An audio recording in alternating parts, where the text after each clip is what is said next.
Hello, Record Students. Chapter 21 of Lunch Money. The question of money. Thursday afternoon was scraping along like a glacier. Greg looked at the clock again.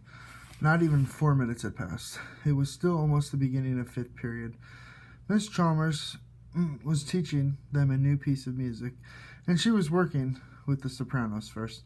Then came the altos, and then finally the tenors would get their turn. At this rate, the school day was going to drag on another month, maybe two. Tonight was the night of the school committee meeting. Greg couldn't wait.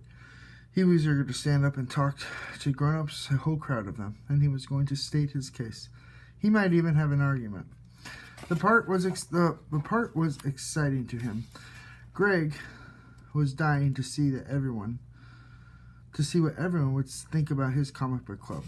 But more than that, Greg wanted the whole thing to be over, finished, settled one way or the other. He wanted it to be over so he could think about something else. Because for a solid week now, he's been thinking about nothing but money. During that week, money had become much more complicated. Until the big blow-up with Mora. And then the run-ins with Dr. Z and Mrs. Davenport. The question of money had been simple for Greg. In fact, it hadn't been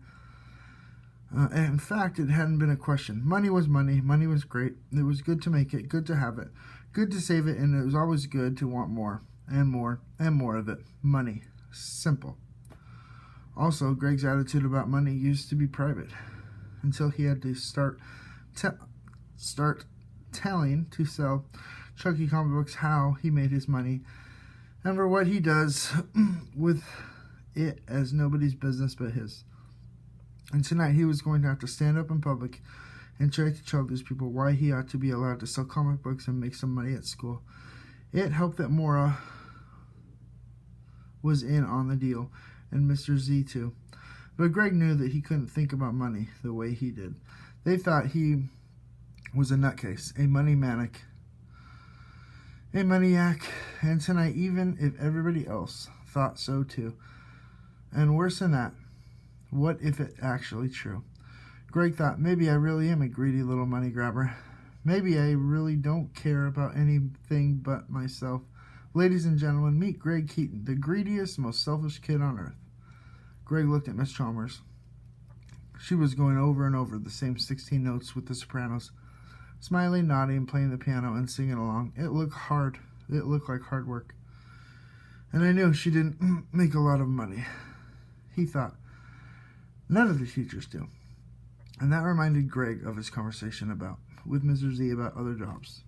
Greg knew Mr. Z couldn't be making tons of money if he worked in a lab for an engineering company, but instead he was a math teacher. And that thing he said about his brother, the low-paid doctor, for him, enough is enough. And ever since that conversation, Greg had thought that Mr. Z's toilet theory was at least 4 times a day. And 3 days ago, Greg had heard on the evening news that Bill Gates, one of the richest men in the world, was giving away $375 million for education in Africa. Super rich, giving his money away. And in the same news story, they told how Ted Turner, the man who started CNN, was given $1 billion to the United Nations. $1 billion. Money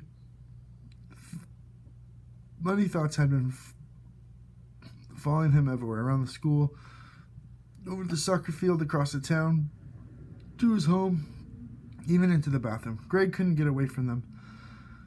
But if the slow motion school day would ever end, and if tonight's school committee meeting would ever arrive, maybe that could change.